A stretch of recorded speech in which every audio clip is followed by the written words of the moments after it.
Hey, everybody. Thanks for being here. As usual, welcome to Great Gatsby, F. Scott Fitzgerald, second Zoom lecture. We talked a lot last time about biography, autobiography, and biography, some important watershed moments in F. Scott Fitzgerald's life before the writing and publication of Great Gatsby. Let's turn to the book today, bearing in mind those fairly tight correspondences between biography and fiction.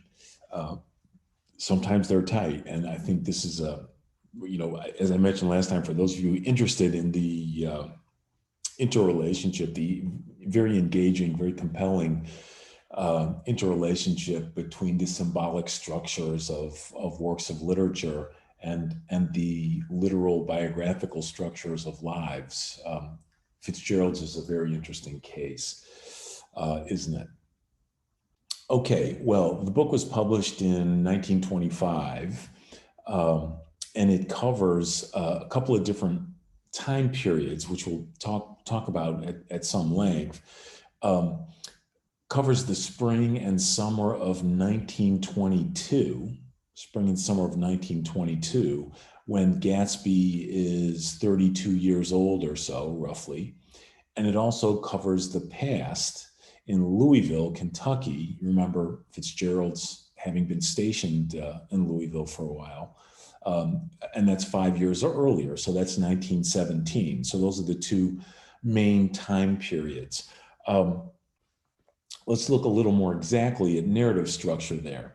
So you have Nick, who's telling the story 2 years later.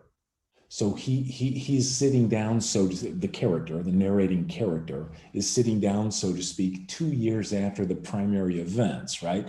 So he's sitting down to tell the story, to write the story. In fact, he's explicitly a novelist, or maybe novelist is the wrong word, because in the mind of the narrating character, it's not a novel. It all actually happened. But at any rate, Carraway's sitting down 2 years after the event. So he's sitting down in 1924, right? So let's think of 1924 as the narrative present of the work, because that's when he's sitting down to write it. And it's explicitly referred to as a book, as you know, in the early pages of our book. We're reading Nick's book is the idea, right? Started in 1924.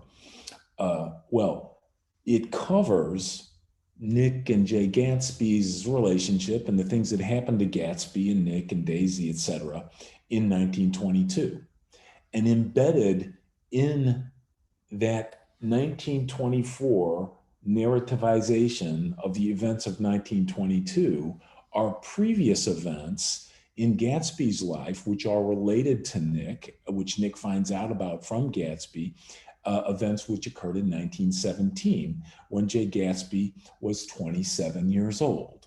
Okay, so 5 years earlier. And embedded further within that recent past uh, is Jay Gatsby's story of his life in 1907 when he was 17 years old on Lake Superior in Minnesota, right? And let's remember Fitzgerald knew Lake Superior. He was from Minnesota. His family had taken vacations on the lake, no doubt. So look at that narrative. Look at that narrative framing. Look at that onion skin of narrative. 1924, 1922, 1917, 1907. So as we proceed, as we move forward with the story, crucial to our moving forward with the current of the story, so to speak, is a countervailing movement into the story of the past, without which, of course, the narrative of the current present, the current of the present, um, cannot be properly understood. It's only through allowing the past of a character's life, of an individual's life to resonate in us, that we can begin to cultivate that sympathy, that empathy that is necessary for us to understand them and for the other to understand us. Um, Very powerful. Okay, so when you structure a novel like that, obviously one of your concerns is the relation between the past and the present in the human subject. To what degree is human identity in the present inflected by the presence of the past in it? That's an ongoing theme for us, isn't it? Because Pound referred to that, didn't he? And Eliot explored that, didn't he? And we're going to see Faulkner explore that, and Hurston explore that as well. So it's a real modernist concern. What is the relation of the past to the present? How does the past impact? How does how does the psychological past? How does the political past? How does the economic past? How does the relational past impact the political, psychological, spiritual, economic, and so on identity or identities in the present? Be very interested in reading a paper on that idea. That is the modernist exploration of the relationship between past and present. You could even throw future into that because, of course, our desire, what we want, is a kind of presence of the future in us now. And of course, what we fear is also an instance of the future in the present that impacts our current subjectivity. And this is a notion that many of the great modernist writers were fascinated with. And I suppose to some degree it issues from Freud, that is the idea that our pasts manifest ourselves in the present in ways that we often can't control and in ways that often other people can't discern or depict in us, or that sometimes we can't discern or depict in ourselves until we work at it. Very interesting notion. Okay, so Nick, the narrator, 29 years old. We know that because he actually turns 30 here. So in that sense, it's a liminal work, isn't it? It's the movement from the 20s, the last vestiges of youth, to the we have a fly flying around in here, a Pence fly. I hope he doesn't land on my head. That was a great moment in the electoral cycle when that fly lands on Pence's head. It stays there. My first thought was Lord of the Flies.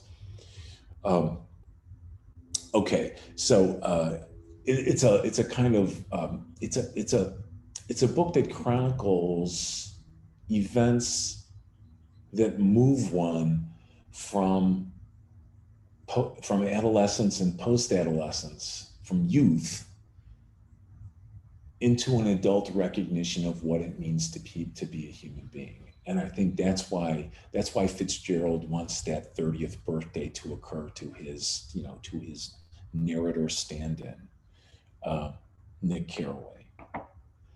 In part, this is a story about becoming an adult, coming to terms with adult realizations regarding our humanity, regarding who we are most deeply as human beings, regarding the human condition that makes us who we are as human beings, the human condition that we must shape ourselves with respect to inevitably, because it's who we are, makes us who we are most deeply. Okay. Uh, Nick graduated from Yale in 1915, but it's made clear to us that he's not from the East. He's from a Midwestern family. Remember, again, Fitzgerald's from Minnesota. And he's Daisy's cousin. And he comes East to, quote unquote, learn the bond business. So he's in finance. And he, as I mentioned earlier, he tells the story 2 years later after it all happens. And that's when he's sitting down, so to speak, in 1924, just as Fitzgerald was sitting down in 1924, which we went over last time. And Gatsby, then the character Gatsby, is 32 years old, roughly, and he's from North Dakota, which is the state right next to Minnesota. Jimmy Gatz was his real name, James Gatz. These are both characters that are in some ways from cultures that are alien to those that predominate the East Coast, right? You think of Eastern sophistication and power; those had to be learned, in the teens. They had to be learned by Midwesterners. They did not come as naturally as a part of American culture to them. They had to travel to understand those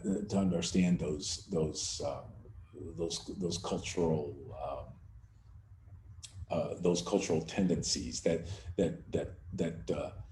cultural framework.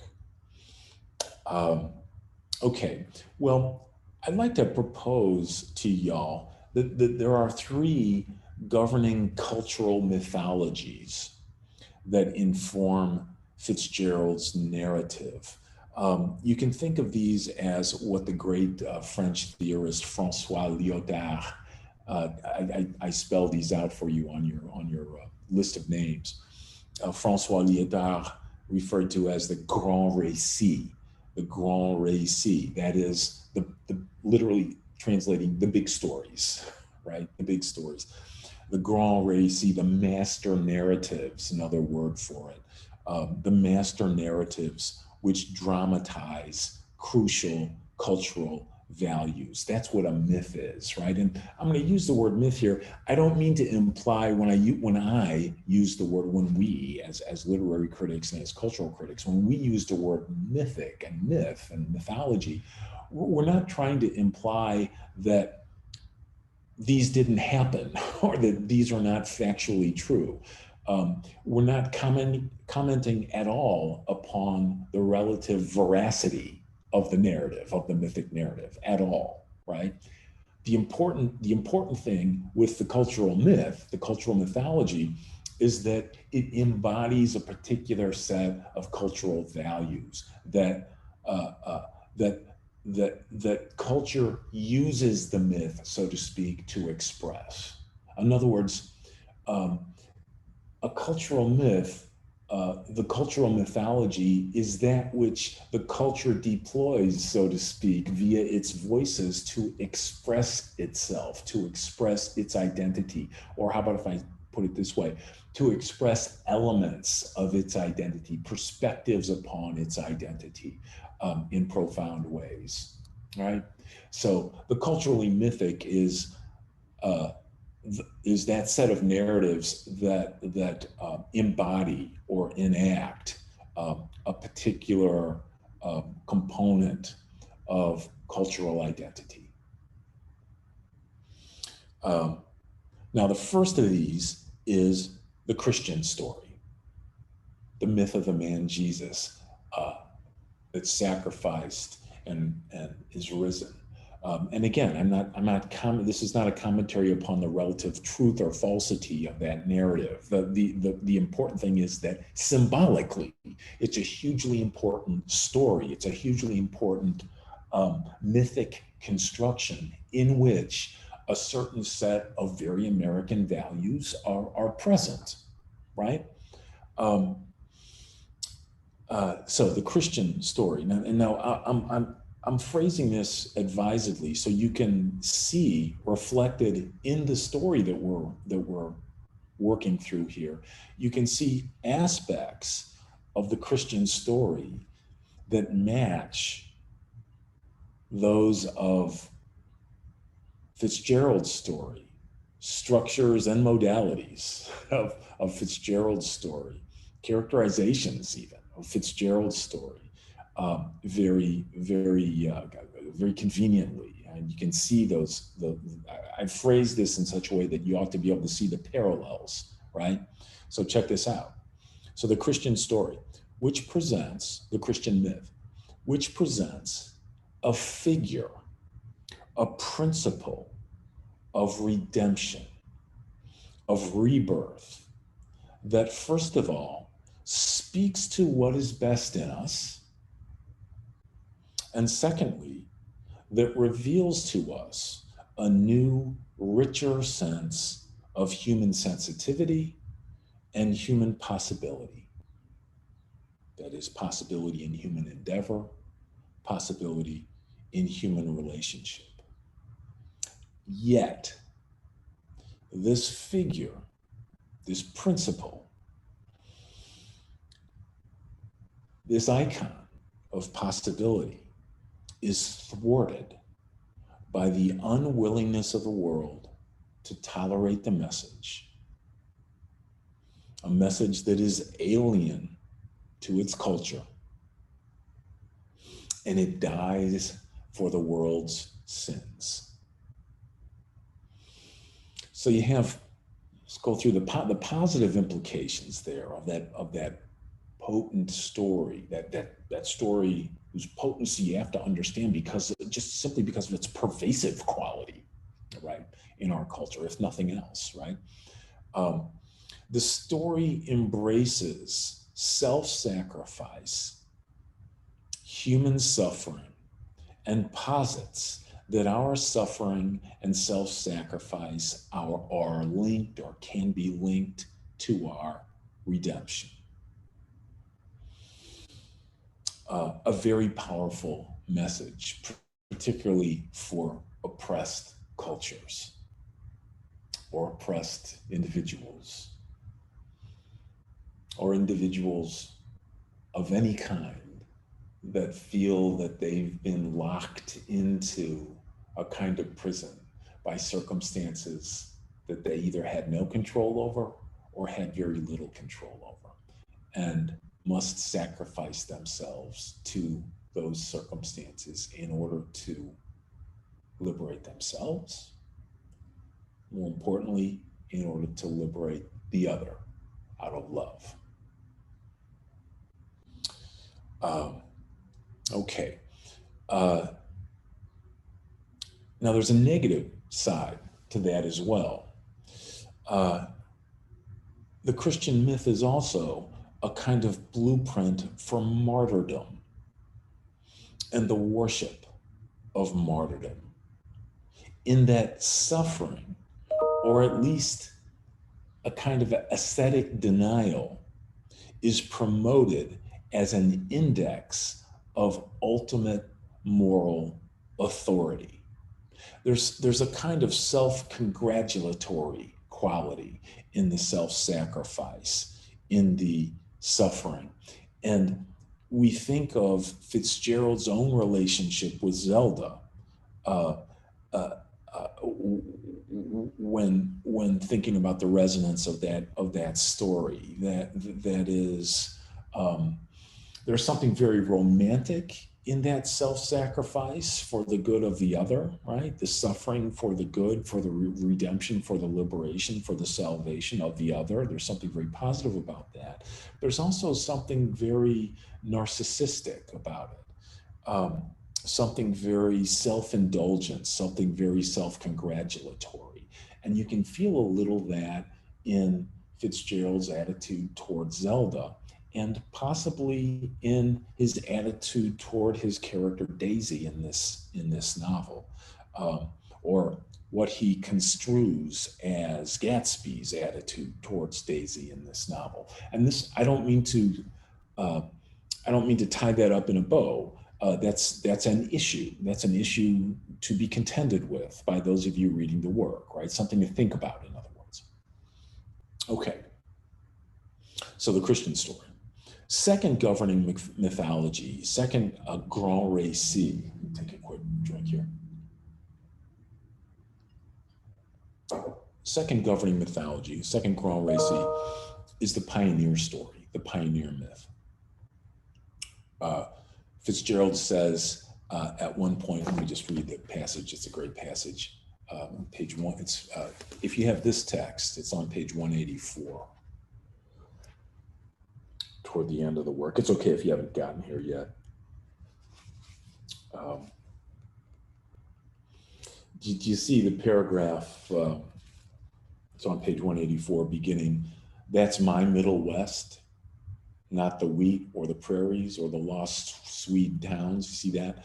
Just go down into that paragraph about 2/3 of the way. I see now. This is at the end of the story, right? Nick's story. Nick's writing the book, literally, right?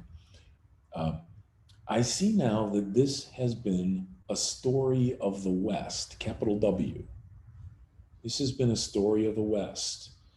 Now, how do you take that? Does that mean a story of the West, capital W, as opposed to the East? In other words, it's sort of a story of democratic industrial capitalism writ large, globally speaking? You could see it that way. The West as opposed to the East, globally. This has been a story of the West as America. That is, in the Gatsby story, we see a narrative that encounters the mythic values that we've grown up with as young Americans and then adult Americans. We see our story reflected in that of Fitzgerald's, that of Gatsby's, that of Fitzgerald, that of Gatsby.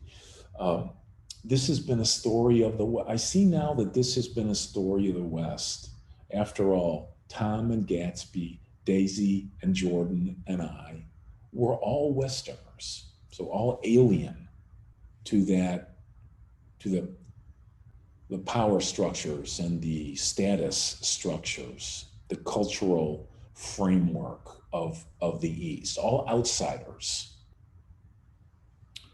We were all Westerners, and perhaps, look at this phrase, perhaps we possessed some deficiency in common, which made us subtly unadaptable to Eastern life. Some deficiency in common.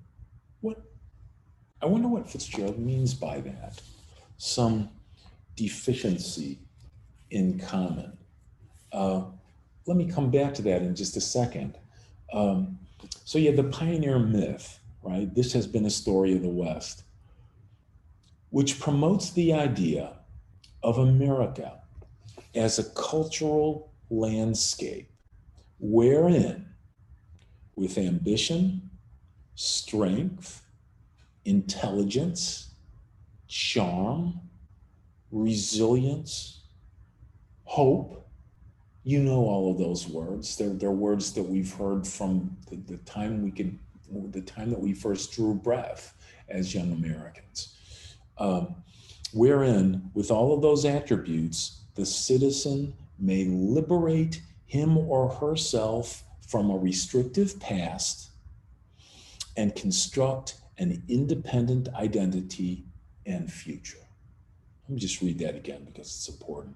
The pioneer myth, which promotes the idea of America as a cultural landscape wherein, with ambition, strength, intelligence, charm, resilience, and hope, the citizen may liberate him or herself from a restrictive past and construct an independent identity and future. America, then, becomes the landscape, the topography of this self-creation. The figure America, so America in quotation marks, the figure America becomes a metonym for the constructed self. America, the geography of self-invention, the geography of the possibility of self-creation. The milieu, cultural, economic, that allows us to leave behind aspects of what we are born into and who we are born into, and create the self, free of the burden of the past. It's a mythic notion, right? But we feel it very powerfully. Now, that's a very romantic notion, isn't it? The notion that through our work, we can leave behind those aspects of the self that we want to leave behind that aren't us, and become what we want to become. Construct our own subjectivities, our own conditions, move in the direction that we want to take our lives in. It's a very romantic notion, isn't it? It's very compelling. It's right at the center of who we are as Americans. And I don't mean to imply it's not at the center of some other nations' national mythologies. It may be. I'm thinking it certainly would be in certain places, right? But what we can say is it is very much part of ours, right? Now let's get back to that idea of deficiency then. Some deficiency in common. What is that deficiency? And I wonder if part of what Fitzgerald is referring to is what you could think of as the romantic readiness of the characters of this story to believe that notion.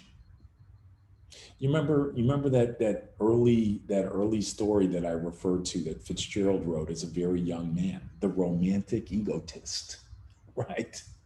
The romantic egotist. There's something very narcissistic about the notion we've just been detailing, right?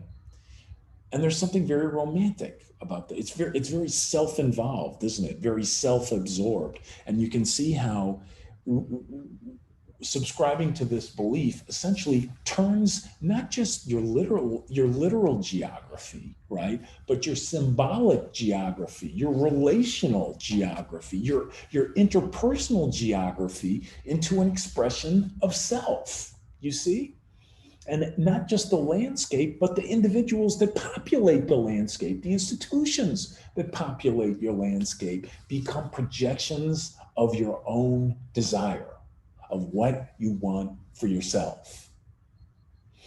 And when you start seeing other human beings as projections of your own desire, or when other human beings, because you may not see this, so I need to rephrase that. When other human beings become projections of your own narcissistic, romantic desire, romantic positive, narcissistic negative, when others become projections of your own, of what you want to make of yourself, you're in a very dangerous position, because what you're falling in love with, for example, what you're falling in love with is an aspect of the self that you want to be for yourself. And it's not the job of other human beings to play that role for you. Do you see? And love is a very romantic notion for exactly these reasons, and a very dangerous condition for these reasons. Are you genuinely falling in love with the other? Or are you falling in love with an aspect of the self and the self's possibility that you've projected onto the other? When you fall in love with the other, are you really falling in love with the self you're becoming when you fall in love with that other? Do you fall in love with an idea? Do you fall in love with the person? Or are you falling in love with an idea of the person that is a projection of your desiring subjectivity and a symptom of the fears in your subjectivity? I think there are probably, I'm just going to speak to the young women there. I bet you there are some young women there, maybe young men as well, that you felt like you're being loved, but you're being loved by an ego that is projecting a certain notion of itself upon you as the object of its desire, its sexual desire, as well as as well as the hunger of its emotional desire. I speak to the young women there because I think this is a particular attribute of patriarchy, right? And women in patriarchy become to patriarchy projections of patriarchy's desire and symptoms of patriarchy's fear. So the question for young women becomes, how do we free ourselves from that? How do we liberate ourselves? And this is part of this is part of écriture féminine. It's part of a woman's writing. How do you young women who are writers, you young women who want to be teachers, you are engaged with this question, I know, because you've felt this as young writers, as young poets, as young future teachers, as young attorneys, for that matter, as young business people, as young mothers, whatever the case may be. So circling back to the book, to what degree is Fitzgerald aware of these issues? Do you see what I mean? To what degree is he thinking critically about these issues as we've just defined them here? Or to what degree is he lost in them? To what degree is his own character symptomatic of them? Something for us to think about. Again, I'm very interested in papers examining. You can feel it's a very exciting issue, a very exciting issue, particularly if you think about depictions of Daisy, depictions of Brett, for example, and then maybe compare them to depictions of Melanctha. Is there a difference there? Why? It's very interesting. Okay, good. Good stuff. Let me see what time it is, y'all. Okay, good. Excuse me.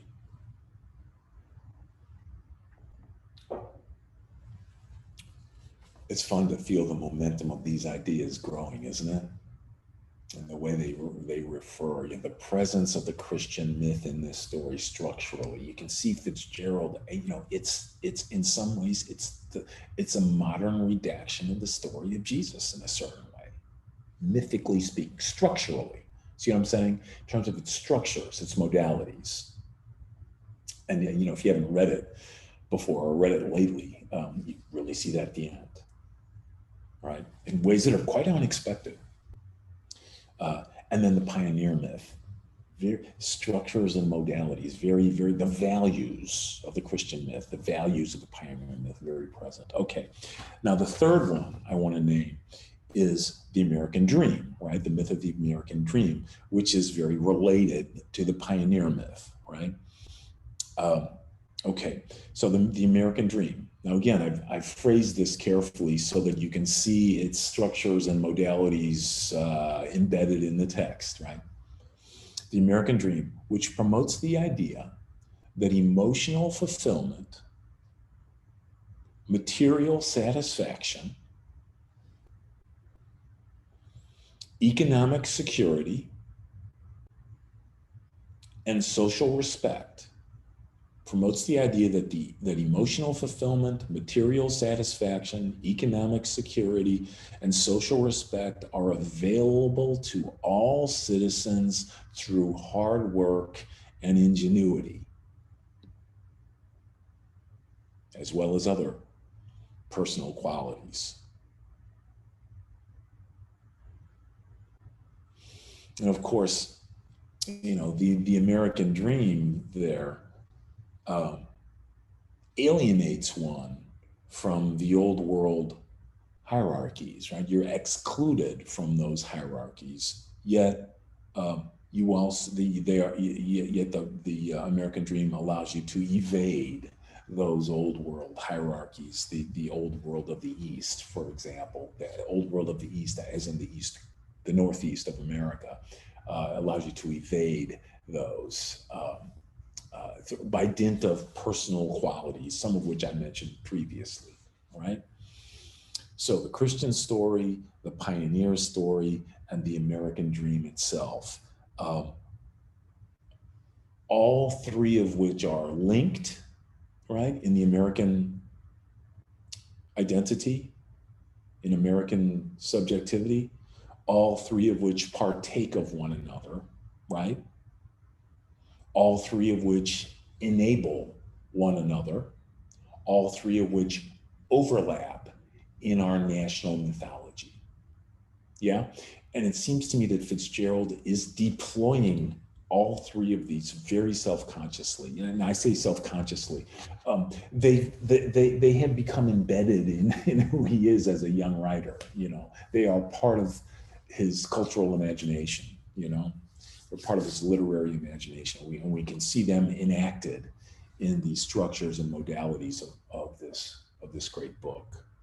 Okay.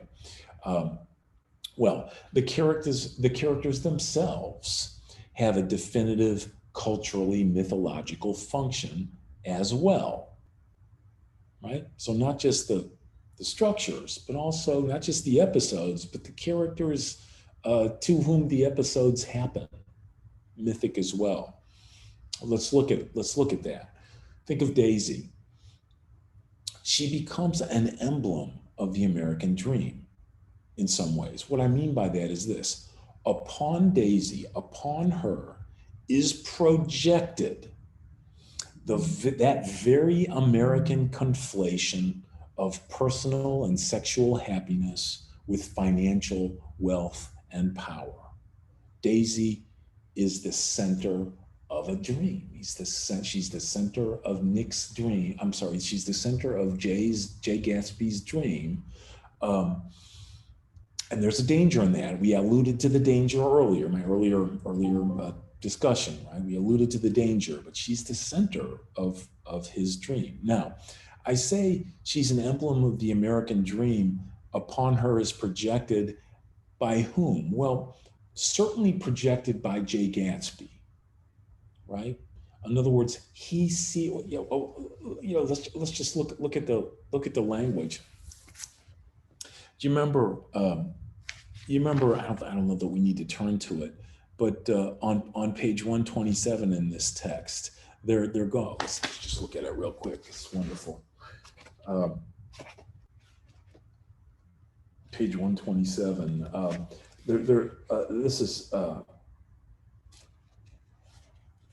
This is Jay and Nick speaking. See the bottom of 126, second to last line. Gatsby turned to me rigidly. I can't say anything in this household, sport. She's got an indiscreet voice, I remark. Nick remarks. It's full of, I hesitated. Her voice is full of money, he said suddenly. That was it.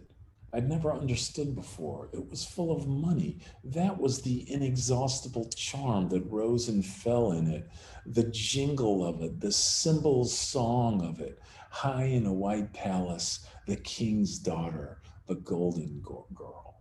Okay, so you feel the projection there.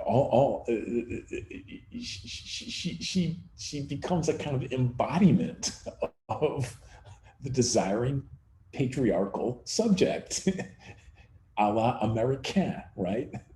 The American patriarchal desiring, so the male American subject, imagining, um, making himself into what he wants to become in the best American traditions.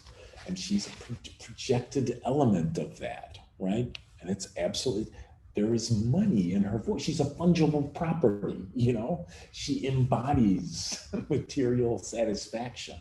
She embodies economic success. She's the king's daughter. She's the golden girl. And then later, uh, page 156. It's okay if you haven't gotten to these yet. Do you see that the paragraph? This is chapter 8, about 3 pages into chapter 8. But he knew that he was in Daisy's house by a colossal accident. However glorious might be his future as Jay Gatsby, he was at present a penniless young man without a past, and at any moment the invisible cloak of his uniform might slip from his shoulders.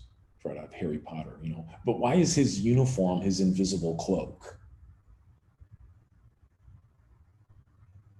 Why is his uniform his Potter-esque cloak of invisibility? Hmm? Why? Because when he's wearing it, she can't see who he really is. Because who he really is not who he really wants to be. You see? And in a certain way, that's all of our stories. And in an even more particular way, that's all of our American stories.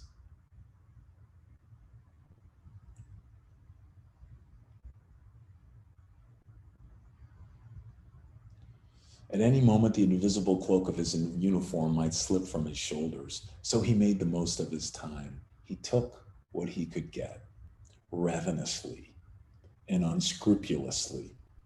Eventually, he took Daisy one still October night. Took her because he had no real right to touch her hand. I'm going to continue reading, but I take that took her as sexual. And why did he have no real right to touch her hand, much less take her? Because he was not from her social class. She couldn't be capable of looking at him and seeing who he really was. All she could see was what he wanted to be. And there's something beautiful in that, isn't there? Because in a certain way, that's what we fall in love with in the other. We fall in love not with what they are, but what they believe themselves capable of becoming. And isn't that beautiful? And isn't that dangerous? Because when we believe that in the other, we're falling in love with an idea of them and an idea of ourselves. We're linking an idea of ourselves to an idea, to our idea of what we think they can become. Do you see? It's very beautiful and it's very dangerous. It's very romantic, but it's very narcissistic.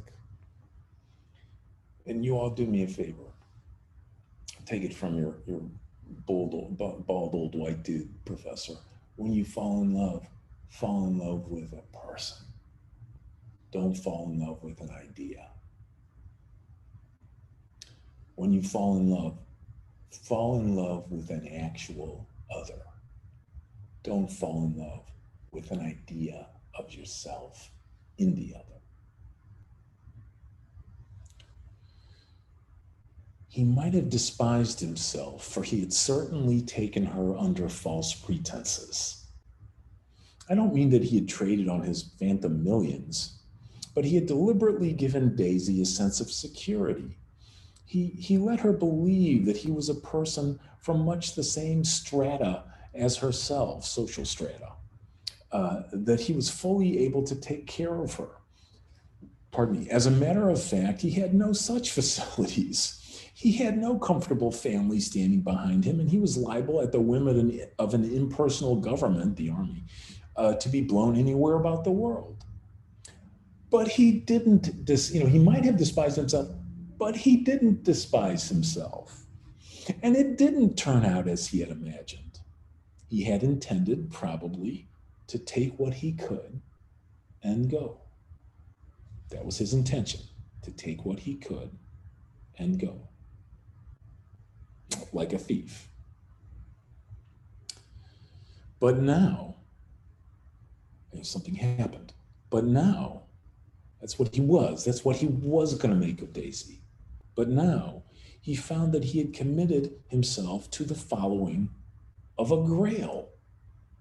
Note the religious language. We're back with the Fisher King. We're back with T.S. Eliot in The Wasteland, right? The Grail. This is so she becomes a symbolic element, not just of an economic quest, not just of a social quest, but a spiritual quest as well. That's one hell of a symbolic burden for a woman to carry.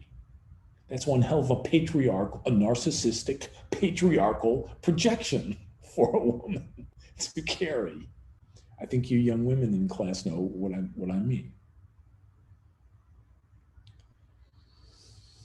He knew that Daisy was extraordinary, but he didn't realize just how extraordinary a nice girl could be. By nice, socially prominent, wealthy, sexually restrained. All three. She vanished into her rich house, into a rich, full life, leaving Gatsby nothing. He felt married to her. That was all. In other words, to that degree, he had embraced the grail, the spiritual, the economic, and the social grail. The version of himself that he admired in her. He had embraced that so fully that he was essentially married. It's a symbolic marriage. He's dedicated. He's dedicated to her, but he's dedicated to the him that the her in him represents. When they met again 2 days later, it was Gatsby who was breathless, who was somehow betrayed. Her porch was bright with the bought. Nobody can write like Fitzgerald. Come on. Her porch was bright with the bought luxury of starshine. The wicker of the settee squeaked fashionably as she turned toward him and he kissed her curious and lovely mouth. She had caught a cold and it made her voice huskier and more charming than ever, and Gatsby was overwhelmingly aware of the youth and mystery that wealth imprisons and preserves, of the freshness of many clothes, and of Daisy gleaming like silver, safe and proud above the hot struggles of the poor. So all those last images in those last 3-4 lines, all images of economic prosperity, all images of the emotional effects of economic prosperity, of material plenitude. Daisy has become figurative. Do you see? She's become figurative. She's become an idea.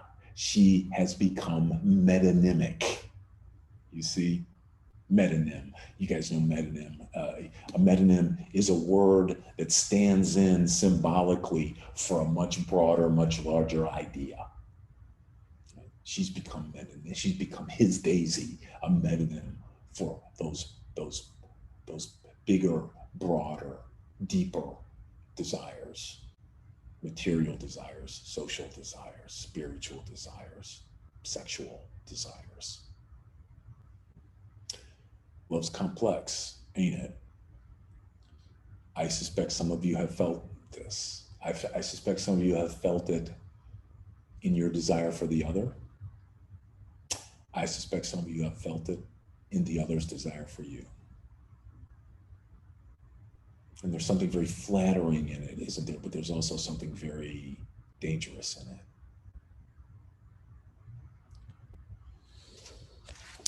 We do all the time. Okay, good.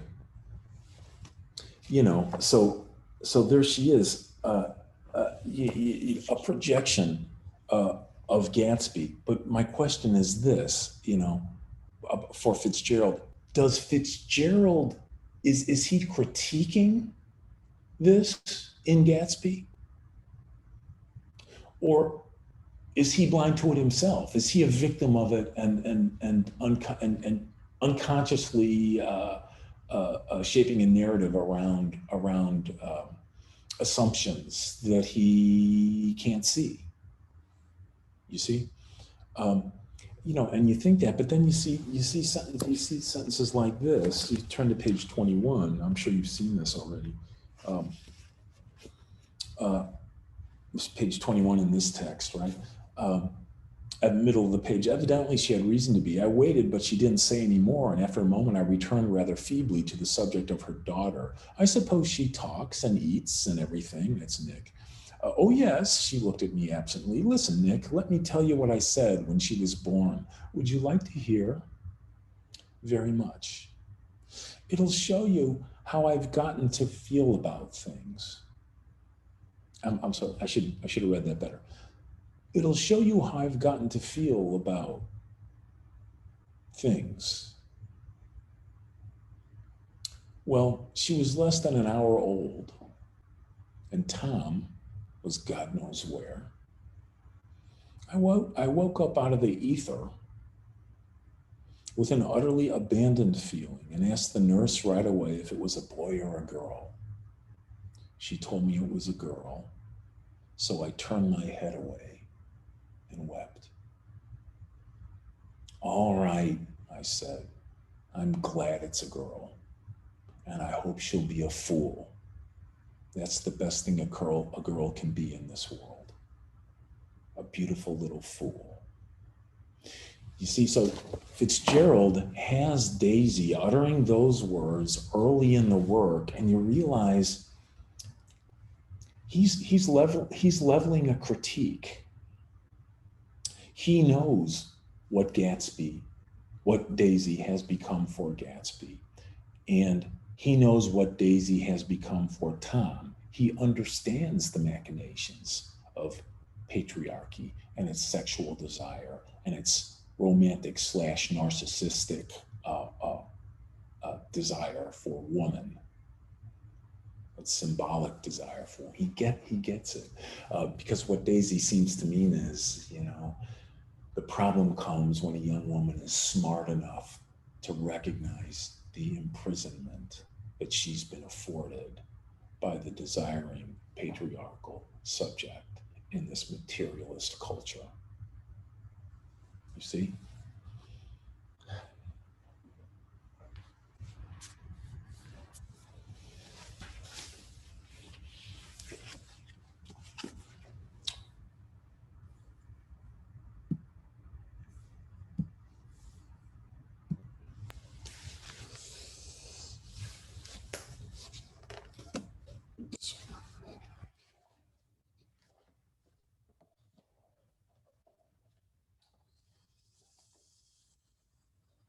John Hammond had remained determined to make Billie Holiday a star.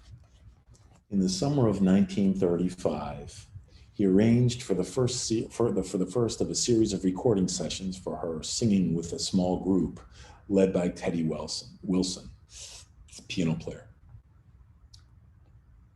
Many of the tunes, What a Little Moonlight Can Do, A Sunbonnet Blue, Miss Brown to You, were throwaways, that is, throwaways as tunes.